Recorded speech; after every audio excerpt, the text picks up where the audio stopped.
오늘은 우리가 1권 4장, 그죠? 1권 4장입니다. 어리석은 신앙. 어리석은 신앙을 다른 말로 한다면 미신, 이렇게 부제목을 붙이는 게 좋겠죠. 지난 시간에 우리가 3장은 종교의 씨앗인데 부제목은 양심인 것처럼 이제 4장은 이제 어리석은 신앙인데 핵심적인 것은 미신입니다. 자, 미신에 관한 이야기를 하게 되어진 배경이 있습니다. 하나님에 대한 지식을 사람들은 미신으로 바꾸어서 자기 해석을 해서 받아들인다는 거죠. 이제 그것이 이제 오늘 4장의 핵심이에요. 그래서 자기 해석을 하는 게 매우 위험한 거예요. 이게. 자, 46페이지 보면 종교의 씨앗이 모든 인간에게 신적으로 뿌려졌다는 것은 경험적으로 알 수 있다. 하지만 100명 중 1명이라도 자신의 심정에 그것을 소중히 품고 있는 자를 찾기 어렵고 그것이 성숙하도록 자라게 하여 열매 맺게 하는 자도 찾기 어렵다. 왜? 미신 때문이다. 라는 것을 이제 복선을 까는 거죠. 미신으로 그것을 소멸시키든지 아니면 의도적으로 또 사악한 방법으로 하나님을 떠나 있기 때문에 그분에 대한 참된 지식으로부터 모두 퇴화되어 있다. 그러니까 미신 때문에 그런 것이다. 그러면 미신이란 정의를 우리가 한번 내렸으면 좋겠습니다. 미신의 정의를 내리기 위해서 밑에 각주 보시면 1권 12장 1항 108페이지라고 되어 있죠. 이제 한번 가보도록 하겠습니다. 108페이지. 뭐 사전적 의미를 말하는 게 아닙니다. 칼빈이 이 미신을 말할 때에 갖고 있는 개념인 거죠. 보시면 미신은 하나님을 가장 높은 위치에 두는 동시에 잘 보셔야 됩니다. 하나님도 믿으면서 그분 주위에 저급한 신성을 두어 그분의 특별한 직무를 그것에 분배할 것이다. 하나님을 믿어요. 하나님을 안 믿으면 미신도 없어요. 칼빈이 말하는 미신은 그거예요. 일반적인 사전적인 개념은 아니죠. 그래서 하나님도 믿으면서 이것도 믿고 저것도 믿는 거예요. 그 다음에 또 우리가 812페이지인데 여러분 책이 아마 없겠지만 나중에 그 4권 2장 7항입니다. 그럼 나중에 참고해 보시십시오. 2장 7항. 아마 그 책이 두터운 분을 갖고 두터운 분이란다. 두터운 책을 갖고 있는 분들은 페이지 812페이지를 한번 보시면 좋겠습니다. 이스라엘 사람들과 로만 가톨릭을 서로 비교하면서 칼빈이 하는 말입니다. 로만 가톨릭이 우상적 독재에 예속되어 있는 모든 교회를 평가하는 방법은 선지자들이 이스라엘 고대 교회에 대한 서술을 비교하면 잘 드러납니다. 유대인과 이스라엘 백성이 언약의 율법을 지켰을 때 참된 교회가 있었지만 주님의 율법을 저버리고 우상 숭배와 미신에 빠졌고, 이 말이 이해되세요? 유대인들과 로만 가톨릭의 차이가 있는데 유대인들은 참된 하나님도 섬기면서 우상 숭배도 한 거예요. 둘 다 한 거예요. 그 우리가 아는 그 여호야긴 같은 경우에도 앞에서는 여호와 앞에 섬겨놓고 자기 집안에 들어가서는 바알을 섬겼잖아요. 이게 바로 미신인 거예요. 그러나 로만 가톨릭은 미신도 아니고 아예 다른 하나님을 섬기고 있었다. 자, 이런 이야기를 칼빈이 하고 싶은 거예요.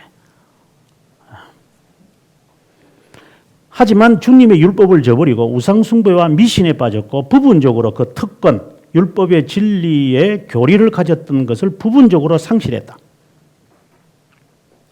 주님께서 자신의 말씀 선포와 그분의 신비들을 준수하도록 맡긴 자들에게 교회라는 칭호를 누구라도 부인할 수는 없다.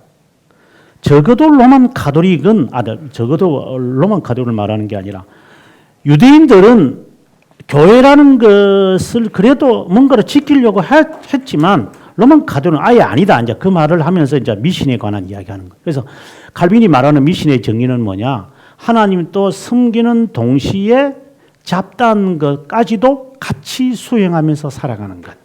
이것을 이제 미신이라고 그런 거예요. 그래서 그 미신 때문에 이제 칼빈이 하는 말이죠. 46페이지 다시 돌아오면 그것 때문에 종교의 씨앗을 자라나지 못하도록 한다. 그 다음에 문장이 또 중요합니다. 미신에 빠졌다라고 할 때는 어리석음이 범죄와 무관하다는 것이 아니다. 그래서 미신을 떠올리면요. 꼭 칼빈이 지금 4장에서 하고 싶은 말이 그 말이에요. 미신, 그 다음에 어리석음, 이거 동시에 생각해야 한다. 그래서 미신이, 내가 미신이 있다는 것을 어떻게 아느냐? 내가 미신적인 신앙을 하고 있다는 어리석음을 보면 안다. 이 말인 거예요. 그럼 어리석음은 뭡니까? 하고 나중에 이제 칼빈이 말을 해요. 그래서 미신에 젖혀 있는 사람은 어리석은 사람이다. 오늘 우리가 앞 시간에 그 자유사상가들은 제가 뭐라고 했냐면 거만한 사람이라고 했어요. 그죠? 거만한 사람. 거만한 사람. 거만한 자. 그러면 여기서 어리석은 자라고 하는 것을 성경에는 말하고 있잖아요. 어리석은 자. 그 자문에서 말하고 있어요. 어리석은 자. 그럼 어리석은 자, 아까 그 거만한 사람들은 이게 마음이 닫혀 있기 때문에 배우려고 하지 않는 자유사상가라고 했어요. 그럼 성경에서 자문에서 말하는 어리석은 사람은 어떤 사람들인가?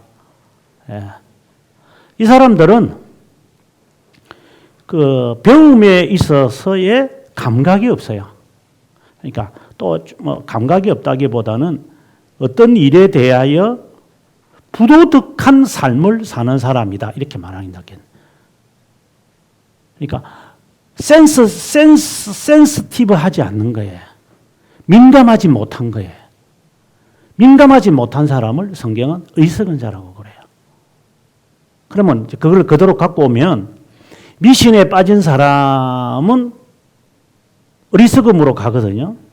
그러면 내가 하나님의 말씀을 따라 순종하고 해야 하는 숙제에 대해서 민감하지 못한다. 그 사람은 바로 미신적 신앙을 갖고 있는 거예요. 신앙인이면서 정말 내가 이렇게 살아도 되는 것이야? 민감하지 못하는 사람, 둔한 사람들, 미신적인 신앙 갖고 있다고. 칼빈이 지금 4장에서 말하고 싶은 거예요. 그래서 그 사람이 마음속에 담겨져 있는 종교의 씨앗을 발휘시키지 못하는 것이다. 이 말을 하는 거죠. 자, 그럼 계속해서 읽어보면 이제 그 답이 나옵니다. 계속해서 읽겠습니다.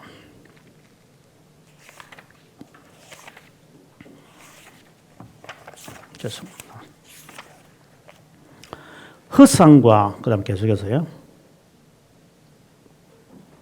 네, 어리석음이 범죄와 무관하다는 의미는 아닙니다. 이런 거 그다음부터 읽겠습니다. 그 이유는 그들이 괴로워하는 무분별은 헛된 자만과 완고함으로 섞였기 때문에 이게 무분별. 아까 제가 말씀드렸던 무감각한 사람들이죠. 헛상과 자만이 무분별에 혼합되어 비참한 인간이 하나님을 찾을 때 자신보다 훨씬 높게 올라가야 하지만 자신의 육체적인 어리석음으로 그분을 측정하고 엄격한 점검도 무시한 채 헛된 사상으로 호기심을 즐기고 있다. 이해하시겠어요? 이제 어리석은 자의 특징입니다. 그러니까 미신적 신앙을 갖고 있는 사람의 특징들을 지금 어리석음으로 지금 표현하고 있는 거예요. 그래서 무분별한 사람, 무감각한 사람, 그 다음 계속해서 명시된 그분의 성품으로 그분을 인식하지 않고 경솔하게 고안된 것으로 그분을 상상한다. 하나님에 대한 이런 개념을 가지고 있는 한 그분께 경배드리는 것이 아니라 자신들의 심정에 있는 꿈과 허구를 경비할 뿐이다. 그러니 미신이죠. 그러니까 하나님도 섬기면서 자기의 이상과 꿈이 이루어져야만 한다고 하는 것에 집착되어 있기 때문에 바로 살아야 한다, 말씀대로 살아야 한다는 것에 관심은 없고 내가 집착되어져 있는 이것이 이루어져야 한다는 것에만 집중되어 있는 것. 이게 어리석은 사람이고 이게 미신적 신앙을 갖고 있는 사람들인 거예요. 그래서 그 사람은 경건을 우리가 쉽게 말하면 보면 알잖아요. 막 그냥 계속 뭐 열정을 갖고 있는 사람들 신앙생활을 하는 거 가만히 보면 신앙생활을 하는 것 같은데 저분이 바른 그 삶에 대해 의욕을 갖고 있을까? 안 갖고 있죠. 저런 사람들은. 하나님도 섬기면서 자기가 믿고 있는 것까지도 같이 동시에 막 살아가기 때문에 하나님의 말씀에 대한 명령에 무감각한 거죠. 이게. 그래 현실에 대한 답이 나오죠. 그래서 오순절파 같은 이러한 사람들, 신사도와 같은 이런 사람들이 왜 저럴까? 왜 저렇게 부도덕할까? 당연한 거죠. 미신적 신앙이기 때문에. 그 다음에 두 번째, 2항으로 갑니다. 심정에 하나님이 없다고 하는 자들은 어리석은 자들입니다. 어리석은 자를 성경에서는 나발이라 그러잖아요. 나발이라는 말 자체가 어리석다라는 원어하고 똑같은 단어인데, 이 어리석은 사람들은 하나님에게서 공의와 섭리를 빼앗고 여기서 공의라는 말을 지우시고 심판이라는 단어를 써 주시면 좋겠습니다. 심판도 좋고 정의도 좋은데 이들은 하나님에게서 심판과 섭리를 빼앗고 그분을 하늘에서 놀고 먹는 분으로 여기는 자들이다. 하나님의 심판에 대한 두려움을 없애고 무분별한 평안을 누리려는 자들을 하나님의 존재를 결국 부인하는 자들이다. 그래서 미신을 행하는 사람들, 어리석은 사람들은 하나님을 믿지 않는 자다. 이렇게 결론을 내립니다. 그다음 하나 더 우리가 한번 찾아봤으면 좋겠는데 어리석은 자의 아주 특징적인 것을 보시면 좋겠습니다. 725페이지인데 3권 11장 5항 거기에 보면 725페이지에 어리석음에 관한 이야기를 칼빈이 또 새로운 관점으로 우리에게 말하고 있는데 한번 보겠습니다.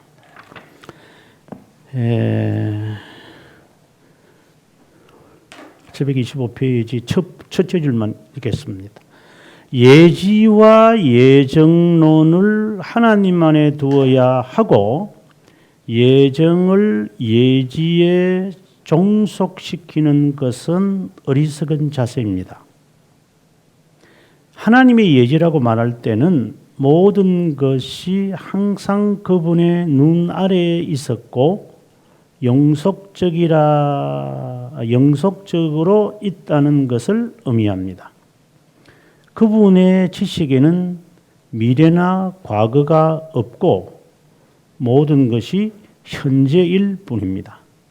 현재라는 것은 우리 마음에 기억하는 것을 우리 앞에 가지고 있는 것처럼 기억하실 뿐만 아니라 진실하게 보시고 그분 앞에 놓인 것처럼 분별한다는 것을 의미합니다. 예지는 우주의 모든 만물에까지 확대됩니다. 우리는 영원한 작정을 예정이라고 부릅니다. 그 예정으로 그분은 각자가 무엇이 될 것인지에 관해 자신과 계약하셨습니다. 아주 중요한 내용인데요, 이게요. 그 중에 첫 번째 줄에 읽었던 내용을 기억하면 좋겠습니다. 어리석은 자는 예지와 예정을 하나님께 두어야 되는데 예정을 예지에 종속시키는 어리석은 자세입니다. 이 말. 예정을 예지에 종속시킨다. 이 말을 좀 마음에 좀 뒀으면 좋겠습니다. 지금 제가 이 부분을 제가 읽으면서 제가 마치 그 머리에 그 한 대 망치로 제가 이렇게 머리를 침을 당한 적이 있어요. 다 한 대 맞은 것 같아요. 예, 칼빈의 기독교 강의 읽으면서 그런 거였거든요. 내가 예정론을 믿는다고 하면서 예지 쪽으로 내가 바라보고 있지는 않았는가. 이런 거였죠. 예지라고 하는 것의 바탕은 인간이 갖고 있는 예지라고 하는 것의 바탕은 지금 어리석음을 이야기하는 것 가운데서 제가 하나 끄집어낸 건데 이걸 끄집어낸 거죠. 예지라고 하는 것은 보통 우리가 과거와 미래를 생각한다는 거예요. 그렇잖아요. 그래서 미리 내다보고 하셨다. 그러니까 과거에 앞으로 일어날 것을 미리 알고 정하신 거 아니야? 예정을 이렇게 생각을 한다는 거예요. 어리석은 사람들은. 예정이라는 것은 작정인 거예요. 영원한 작정인 거예요. 하나님에게 있는 하나님의 계획이에요. 계획. 하나님의 계획인데 이 계획은 항상 현재라고 하는 개념인 거예요. 현재. 하나님의. 이 어리석은 사람은 예지라고 보기, 하나님도 내가 생각하는 예지로 항상 모든 것을 하겠구나. 이런 생각을 갖고 산다. 이 말인 거예요. 저는 이거 한 대 맞았죠, 제가. 이래서 하나님은 현재이기 때문에 우리는 하나님은 처음과 나중이라고 우리가 이야기하는 것이었구나. 알파와 오메가라는 것이 바로 그것이었구나. 시작과 끝이라는 분이구나. 하나님에 대한 인식이 영원하다는 것의 개념을 갖고 있는 것이 아니라 예지라는 것으로 갖고 있는 거예요. 과거와 미래라고 하는 시간 속에 계시는 분으로 하나님을 이렇게 묶어두고 있기 때문에 얼마나 어리석은 사람이라는 거예요. 내가 얼마나 어리석은 사람이라. 우리가 기도를 할 때나 어떤 신앙생활을 할 때 하나님을 예지에 종속시켜 놓으면 안 됩니다. 하나님은 예정하시는 분입니다. 그 말은 하나님에게는 항상 현재다. 현재이기 때문에 영원하고 영원하기 때문에 불변하고 그래서 표현하는 것은 시작과 끝이라고 말씀하시는 것이고 하루가 천년이라고 말씀하신 거구나. 이게 이제 그동안에 조금씩 이렇게 묶여 있고 풀리지 않은 것들이 쫙 다 풀어져 버리는 순간들이죠. 이게 어리석음이었구나. 이게 미신적 신앙이었구나. 이래서 정말 하나님 앞에서 바로 살아야 한다라고 하는 그 의식이 여전히 하나님과 또 다른 것을 돈과 하나님을 같이 섬기고 있었구나. 이런 것이죠. 왜 이것을 뿌려내리지 못하는 것인가? 이걸 내려놓지 못하나? 하나님에 대한 이 잘못된 세상 속에, 사고 속에 살고 있었구나. 얼마나 반성이 됐겠어요, 제가. 근데 이제 여기서 교회사적인 이야기를 하나 더 가면 좀 더 이해가 돼요. 그래서 하나님의 예정이에요. 하나님의 예정. 하나님의라고 하는 단어가 붙여지면 달라요. 마틴 루터가 1519년에 탑의 경험을 이야기할 때를 떠올리셔야 돼요. 그가 탑의 경험 글을 내서 그가 변화된 이야기를 이제 1519년 탑의 경험에서 이야기를 하면서 그러잖아요. 하나님의 의.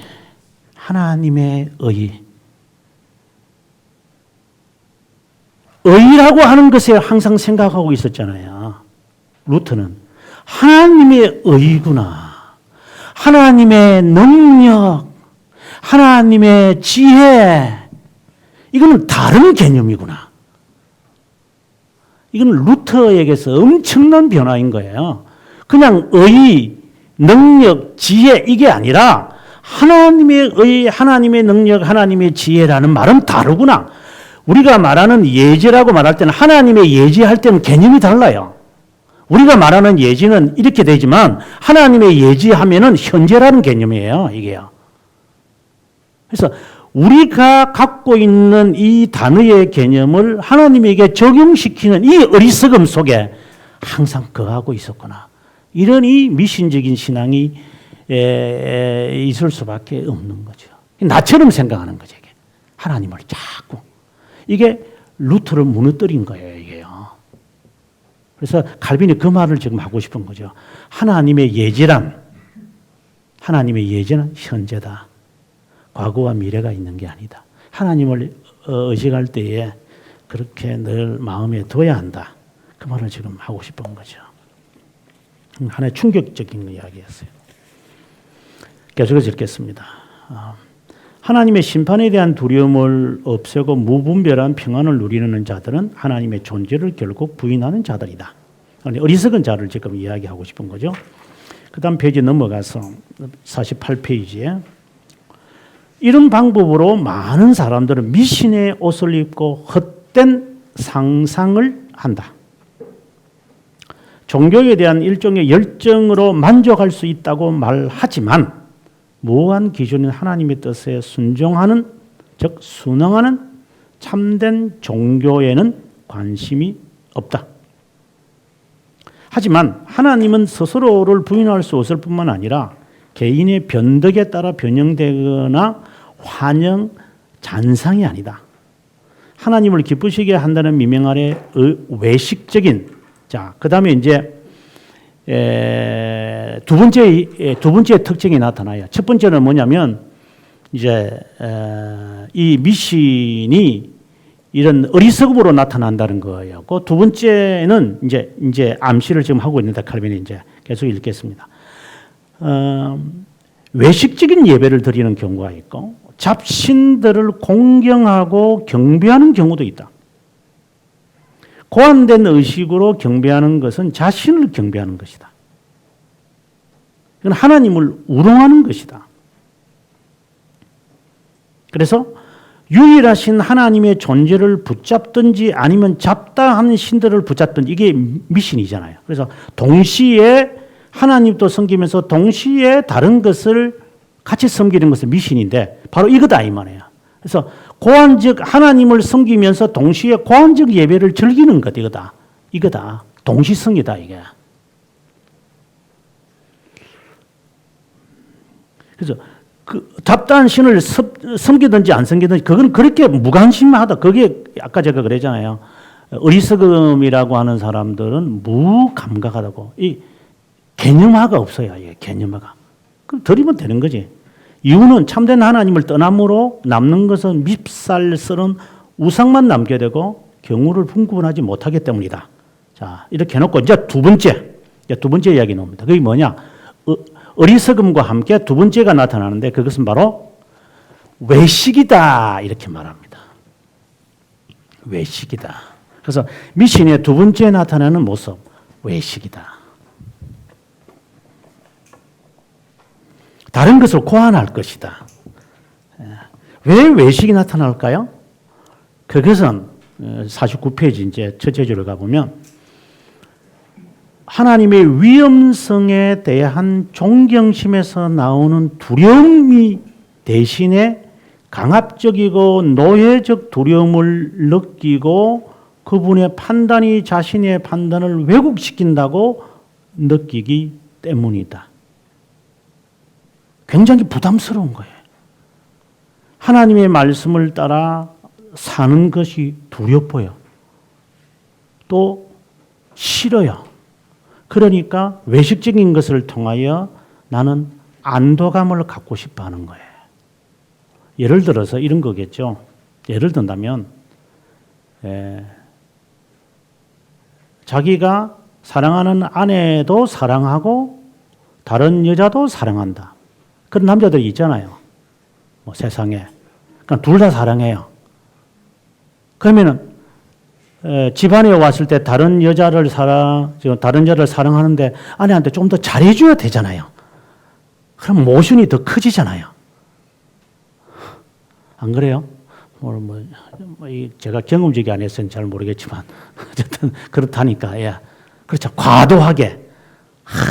여보 뭐 시키지도 않았는데 뭐 가가지고 뭐 열심히 하려고 그러고 이러고 지금 속에 저게 뭔가 죄가 있는갑다 저게. 그렇게 직감한다면서요, 여성들이. 과도하게 하니까. 그러니까 외식이 나온다는 거야. 동시에 다른 걸 숨기고 있으니까 이게. 그래 과도한 죄수처를 통해서 아주 장엄하고 극적인 이런 신앙생활을 통하여 자신의 외식을 숨기고 싶은 거예요, 이게. 그래서 그 다음에 하는 말이 종교의 그림자라고 불릴 수도 없는 것이지만 너무나 어리석고 헛된 것이기에 하나님에 대한 혼동된 지식이 신자의 심정에 숨겨진 경건과 얼마나 다른지. 외식주의자는 뒤틀린 꼬불꼬불한 길을 걸으면서 자신이 그분으로부터 도망치는 바로 그 시기에 하나님께 가까이 오는 척하곤 한다. 전 생애가 영속적인 순종의 과정이어야 하지만 그의 모든 행위에서 담대하게 모반하고 지나치게 잘하는 몇 가지로 그분을 달래려고 한다. 아까 방금 제가 실례가 잘 적절한지 모르겠지만 또 고결한 심정과 거룩한 삶으로 그분을 봉사해야 함에도 불구하고 그런 무가치하고 보잘것없는 고한물과 자질이한 것을 사용하여 그분의 호의를 얻으려고 노력한다. 몇 가지 선한 것을 통하여 하나님에게 은혜를 좀 받으려고. 그 다음 페이지 넘어가면 평안할 때는 하나님에 대해 씩씩거리고 그분의 권능에 대하여 비하하며 수다를 떨며 조롱하다가 어떤 경우 어떤 이유에서든 절망할 때는 그분을 찾아야 하겠다고 느끼고 자신이 하나님에 대해 전적으로 무지하지 않았고 일찍이 명시되어야 했던 감정을 억눌렀다는 것을 증명하면서 절규하는 기도를 할 수밖에 없다. 야, 칼빈이 정확하게 지적하는 것 같아요. 외식주의자들이 행하는 거. 평소에는 그리 신앙생활을 안 하다가 무슨 일을 당했는지 와가지고 막 흐느껴 우는데 세상 슬픈 거 다 갖고 있는 것처럼 저요 하면서 좀 일이 뭔가 생긴갑다 이런 생각이 들죠. 그게 외식주의자인 거예요. 그게 미신적 신앙을 갖고 있는 거지. 칼빈은 이것을 간파하고 있는 거예요. 여기 참 이 칼빈이라는 분이 정말 대단한 분 같아요. 재밌죠? 칼빈이 하는 말이. 그래서 어리석은 신앙을 이야기하면서 왜 종교의 씨앗이 저 사람은 신앙생활을 수십 년간 했음에도 불구하고 왜 저렇게 제자리에 있는 것일까? 미신적 신앙이다. 규정을 하고 미신적 신앙은 두 가지로 나누어지는데 하나는 어리석은 것이다. 분별이 없을 것이다. 분별. 옳고 그른 것에 대해서 하나님을 알려고 하는 것에 관해서 또 배우려고 하는 것에 관해서 관심이 없다. 그 다음에 두 번째 모습은 외식이다. 과도하게 행동할 것이다. 과도하게. 예. 아니 뭐 과도한 거 잘못된 것은 아니죠. 저는 과도한 자체가 잘못됐다는 것이 아니라 과도한 사람이 다 미신이다 이렇게 보면 안 되죠. 그렇게 보는 것은 아니라 미신을 가진 사람이 이제 외식적인 그런 절규하는 기도 자체를 정죄하는 게 아니라 그렇게 나가기 때문에 분별할 수 있어야 될 거다.